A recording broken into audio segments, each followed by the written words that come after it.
Hello everyone, got something a little different for you today. Headed out in the Crawdad. It's a beautiful morning, nice clear water. I mean, Kota's working hard. Look at that, I got a weight going. We're going all of probably 3 miles an hour. That's okay, we'll get there. Here we are. We're going to be fishing panfish, mostly bluegill, with ice fishing lure under a float. And this works really well. You want the lightest, thinnest float you can get away with that still holds your lure up. So I'm using a 1/32 ounce jig head here. It's a tungsten tubby jig made by VMC. It's a great ice fishing jig and it works great for this purpose too. That float is a thill float. They don't make that one anymore, but you just need to find the right balance.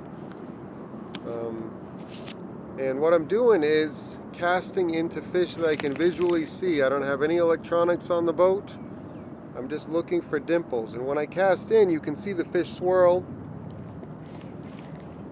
For every 10 fish on top, there's 20 more below. So what I'm doing is suspending the bait right in their faces. And even if I miss one, the next one comes along and eats it. So that's kind of the plan there.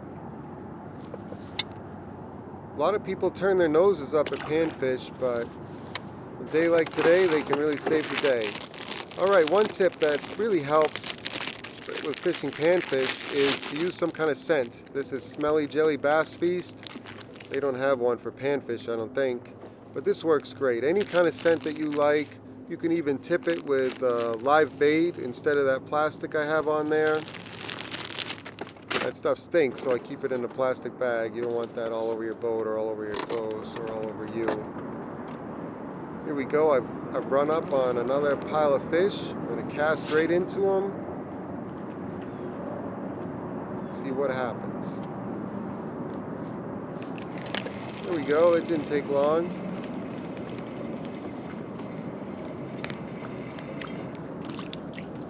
Another bluegill. Now, these aren't giant fish. I think the small ones are getting to it before the big ones can, but you get the idea.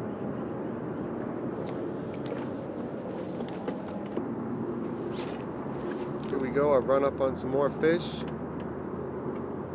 Milling around on top.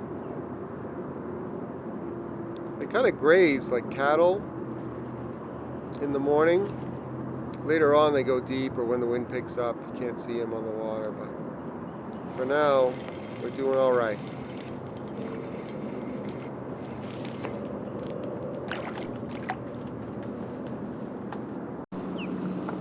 Okay, watch closely here. I'm going to adjust my float higher. It takes about a half a second. Different styles of floats have different ways of adjusting them, but you just want to find the right depth to hang your lure underneath that float. Sometimes a little shorter, sometimes a little longer. You want to stay above any weeds that are underneath the surface of the water. Out here, I'm way off the shore, but I'm still fishing over deep weed beds. And I want that lure to hang just right. Try to get some bigger fish. Maybe they're hanging out underneath the smaller fish on top. Try different depths. See what works. Every day is a little different. Alright, I'm looking at my bait. I've caught a couple fish by now, and they've pulled the little spade-tail grub down off my jig head. That's a lunker hunt spade-tail grub. Super durable bait. Some of the tails are a little twisted in the packaging. I haven't been able to figure out a way to straighten them, so I just use the straightest tails that I can get and leave the rest in the jar. So here I put a little super glue on the shank of that tungsten tubby jig head. Let that dry just a second on my knee. Try not to glue myself in the process. And I'm good to go. I went to go grab some more smelly jelly and missed. I missed with the super glue, so I'm picking up some Procure here. Any kind of scent that you have on hand should work. Again, live bait also works. If you don't want to put the plastic tail on, deal with the scent, you can just use a little tiny piece of worm, whatever's handy. Here we go, I'm lining up on some more fish. Missed one there. See if another one comes back for it. Oh, missed again. There he is. I got him now. I'm using 6-pound braid. It's Berkley X9 braid, 6-pound mono leader, and that's just because I'm in the weeds. Saw a little bit of the weeds there. You could fish a little bit heavier or a lighter line, but I'm using 6-pound main line and leader today, just because of where I'm fishing. I want a little bit of extra horsepower in case they take me into the weeds or I get a bigger fish by accident. Some big bass grabs that little tiny jig. I want a chance at landing it. There we go, landed right in the middle of them. You can see him swirl. See if I get another one here. Yep. They love that little ice jig.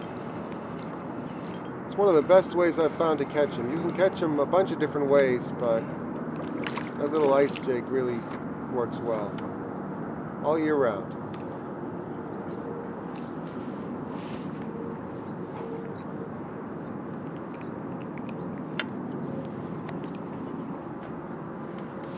There we go. I've run up on some more fish. You can see them swirl as I cast right into them.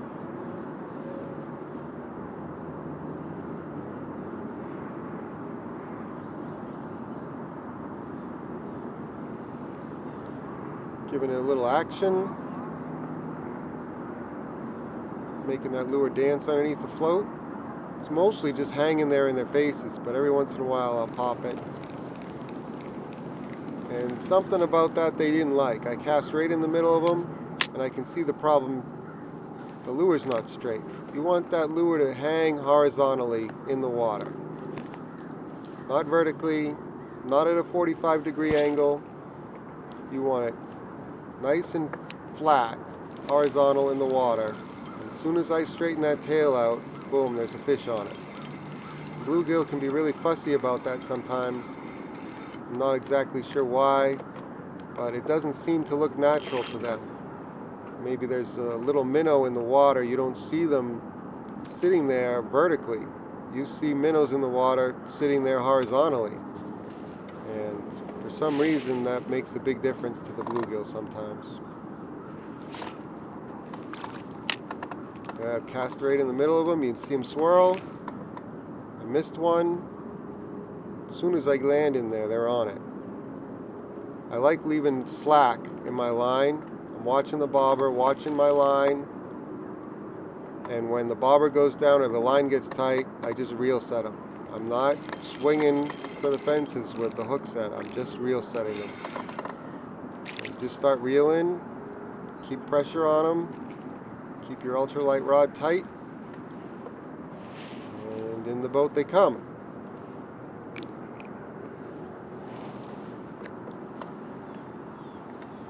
There he goes. Alright. The wind picked up. I had to move inshore. I'm in some real nasty thick stuff right now. This looks more like bass cover than panfish, but the panfish are in the weeds too. This looks like a frog situation. I'm not fishing for bass today. So it works just as well shallow as it does deep. Maybe you have to adjust your float. You don't want to have your lure hanging in those weeds. You want it just above the weeds. So I've shortened up that distance between the float and the jig. One more tip before I go. This is the Victorinox Fisherman Swiss Army knife, and it's got a fish hook disgorger built into the knife. And man, when they get it deep, you need something like that. It doesn't have to be exactly that, but something like that to get that hook out.